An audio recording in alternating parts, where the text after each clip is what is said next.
রক্তদান মহান দান, আসুন করি রক্তদান। প্রতি বছর আমরা যদি এই রক্তদান শিবিরে এগিয়ে আসি, প্রতিটি মানুষ নতুন করে বাঁচতে চায়, তাদের শরীরে রক্তের প্রয়োজন হয়। এই কাজ যদি সবাই মিলে একসাথে করা যায়, তাহলে মানুষ খুব উপকার পাবে। রক্তদান একটা শিশুর, একটা বড়দের প্রাণ বাঁচায়।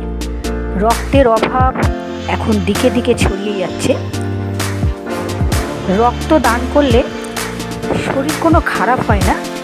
রক্ত দান করলে সুস্থ জীবনযাপন পাওয়া যায়। শরীরের মধ্যে যে এক্সট্রা রক্ত থাকে, সেই রক্ত নিয়ে আর একটা প্রাণ বাঁচে। আসুন আমরা সবাই মিলে এই রক্তদান শিবির করি এবং একটা প্রাণকে নতুন করে বাঁচাই।